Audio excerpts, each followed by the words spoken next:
You're listening to the Mind Over Finger podcast, episode number 162.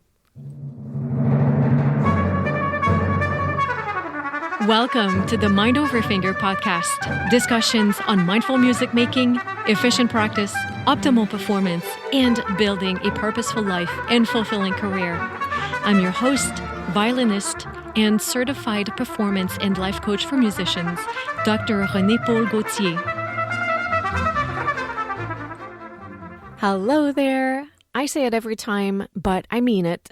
I hope you're having an incredible day as you're tuning into this episode, and I hope that what I'm bringing to you today can contribute to making it even better. I'm bringing you another of my favorite tips for performance preparation today. As you know, I have an amazing workshop coming up for you at the end of this month. That's right. On April 1st and 2nd, I will share with you the solution to performance anxiety. And I'm going to tell you more about this at the end of the episode, but you can go to mindoverfinger.com right now for all the details. So in preparation for this workshop, I'm sharing really powerful strategies to prepare for optimal performance on the podcast in March. I'm sure you've caught last week's episode where I talk about micro-planning, and today we're going to talk about a technique that a lot of you guys hate, which is recording yourself. So many of you have shared with me how much you hate recording yourself, how it makes you feel, how you feel like it actually creates more anxiety for you, how much you judge yourself, how discouraged you feel when you listen to yourself. And yes, that can happen when you record yourself.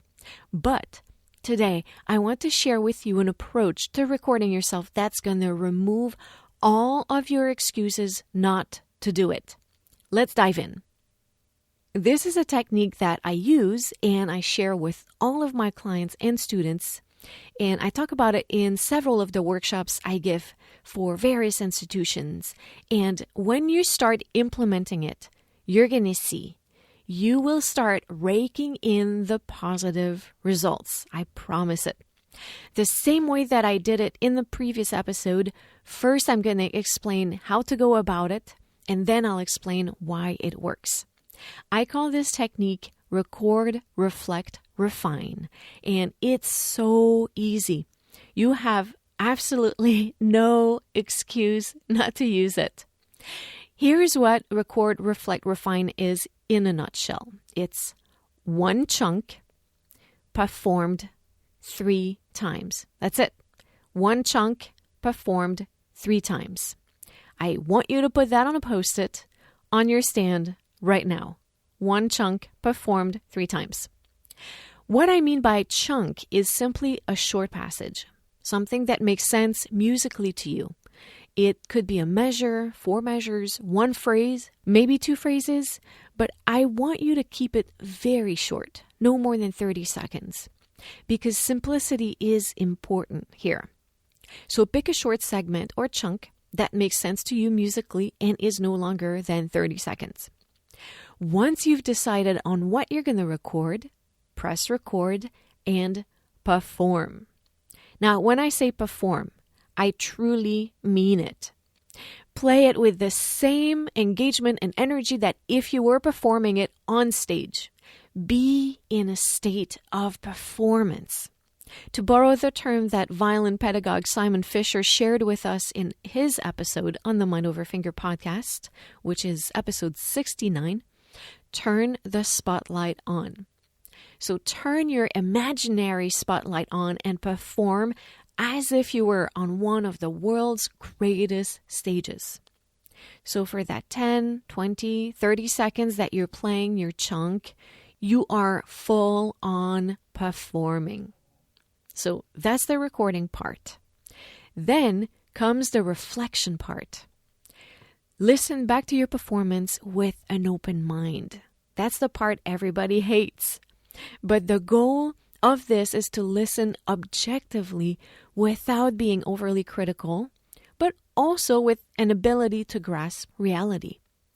Notice at least one thing you appreciate about the take, and that intent to listen with positive ears will impact the rest of the experience positively. Then, in addition of the positive things, notice 1 or 2 things that you can try to implement right away. Maybe you'll notice it's a tempo that is rushing slightly or a couple notes out of tune. Maybe you find that your dynamics are not as vivid as you would like them to be. Just make a mental note, and you can also mark a few key things in your score. But the thing we're going to focus on for this is progress. We're not looking for everything that needs to be fixed. We go for the 1 or 2 more obvious things, and then we refine. And the way that we do that, the way that we refine, is by performing again and trying to implement right away those small details that we noticed. So don't practice between the takes. Once you've settled on what you're going to try to implement, think about how you're going to do that, mind over finger, right? And incorporate it to the best of your ability in the next take. So we performed, we listened back and reflected, we refined with immediate implementation, and then we just repeat. We listen back and reflect, and then we refine by implementing right away in a performance 1 more time. And you know when your teacher or your mom says 1 more time, but they truly mean 1 more time until it's perfect? This is not one of those times. Remember what I said at the beginning. 1 chunk performed 3 times. And I mean it. Only 3 times. And there are many reasons for it. The first one being that this prevents us to fall into the perfectionism trap. The purpose is progress. We elevate the passage a little bit. A lot of people don't want to record themselves because they don't know when to stop. They think they have to keep going until it's perfect. Well, there you go. I've just removed that barrier. You're welcome. 1 chunk performed 3 times. Now, I do allow, quote unquote, students and clients, and myself, of course, to exceed 3 times under 1 condition. So you repeat 3 times only, unless it feels amazing or you feel like you're on the verge of a breakthrough and you're excited. So excited, feeling amazing, having fun? Yes, you can repeat the cycle a few more times. But I'm telling you, the second you hear a nagging voice in your head, the second you feel a tightening of your muscles, the second you feel a hint of frustration, shut the whole experiment down and move on to something else. You did the work, you got what you needed out of it for now, and you're ready to move on. Please follow this rule. Okay, so why does record, reflect, refine work so well? Here we go. One thing it does is that it promotes spaced repetition. You work on a passage, you improve it a little bit, then you move on to something else. You either record another passage or you switch gears completely and go on to practicing in an entirely different way or change piece altogether. It doesn't matter. When you step away from something, you forget a little bit about it. And that's a beautiful thing because it's in the reviewing and the relearning that all the progress is made. Believe me on that. I should do a whole episode on this alone. Another big benefit of record, reflect, refine is how it's going to transform your accurate perception of your playing. Record, reflect, refine creates an incredible mind-body connection and a wonderful ability to assess and adjust in real time. This rapid succession of performing, assessing, and adjusting transforms your perception of your own playing. It takes it from something that is often warped by the experience of playing itself to something that is a lot more accurate. And even if you practice only a few passages this way, you're soon going to notice that it impacts everything else in a positive way because of how powerfully it connects how things feel for you to how they objectively sound. Finally, this is a wonderful way to practice performing. When you turn on your spotlight and you bring your onstage expectations in the practice room time after time, you condition yourself to perform at your best. It helps crafting a very polished performance. So I recommend incorporating this technique in your practice all the time early in the process.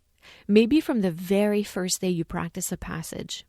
As soon as you can somehow play it through, get curious about how it would sound if you had to perform it as is in that moment, and record, reflect, and refine. You're going to gain invaluable insight, and your attention is going to be quickly guided to what needs to be attended and how to fix it. That is going to save you so much time. So, the main benefits of record, reflect, refine: gain awareness on what is, establish a powerful mind-body connection between how things feel and how they sound, focus on improvement and increased awareness, not perfection. I'll say it again. Aiming for perfection is counterproductive because you weave in a lot of tension and frustration into your performance preparation. So, improvement, increased awareness, not perfection. And finally, performance practice. But I think you're also going to notice a lot of wonderful byproducts. So, try this at home this week. Record. You take a short segment, something short, only a phrase or two. You turn the spotlight on, and you perform it while recording. Then reflect. Listen back, assess, and reflect. So notice at least one thing you appreciate about the take and identify one or two simple things you could implement right away. Then refine. So you repeat that process 2 more times. You perform this segment, you reflect, and you implement. That is so easy. You have no excuse not to implement this in your practice all the time. So write, record, reflect, refine on a Post-it. Put it on your stand. You can even set a timer that goes off every 15 minutes. And when it does, just grab whatever phrase you're working on and record, reflect, refine. I swear it takes less than 2 minutes, and it's absolutely magical in terms of how much progress you make in that 2 minutes. And I'm going to give you the same challenge I give all of my clients. I challenge you to never walk away from one practice session without having recorded at least one phrase. Try it for 21 days in a row and watch the progress unfold. And if you want accountability on this, share and tag me on Instagram using the hashtag 21daysofRRR, and I'm going to hold you accountable. I think recording yourself will become one of your favorite techniques. Trust me on this. And if you enjoy this tip and you're wanting to dive in deeper into the strategies and mindset that will help you overcome your performance anxiety and start experiencing your dream performance state, join me for the Performance Anxiety Solution Workshop today. If you feel like you've tried everything, you've practiced more, you've watched all of the tutorials on YouTube, you read all the articles, you've been racking your brain and trying all the hacks and tricks you could think of, but there's still something missing, well, I have the solution for you. The Performance Anxiety Solution is for classical musicians who want to play their best, feel free on stage, and maybe win an audition without working harder, practicing more, or getting caught in the never-ending information hoarding cycle. You're going to walk away from this training with so much clarity and knowing exactly what steps you need to take to understand and master your performance anxiety so you can start performing exactly the way you want. I'm telling you, freedom on stage and flow state are accessible to you right now. You have it in you, and I'm going to show you how. So visit mindoverfinger.com/PAS for all of the details and join us for the Performance Anxiety Solution Workshop. The work starts inside the course platform on Monday, March 27th, and we come together for 2 live sessions on April 1st and 2nd. Again, catch all the details at mindoverfinger.com/PAS and click the button to join. And of course, that link is in the show notes for you. Have an amazing week, my friends. Let me know how Record, Reflect, Refine works for you. And until next time, much love going your way. À bientôt.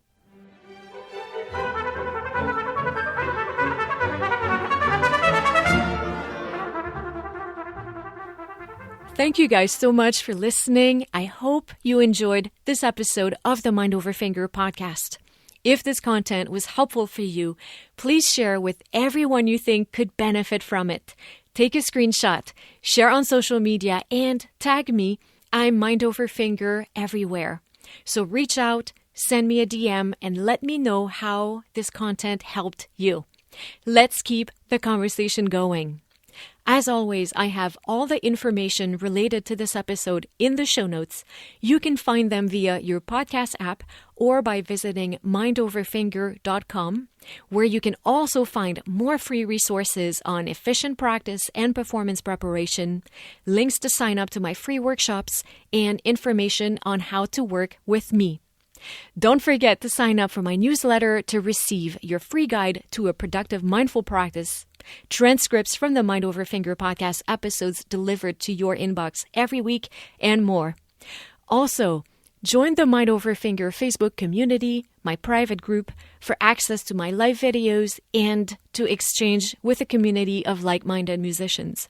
So make sure you're subscribed to the podcast, and if you have specific questions for me or my guests that you would like answered in an episode, share them with me using the link in the show notes or send me a DM on Instagram or Facebook. That's it for today. Again, thank you, and à bientôt.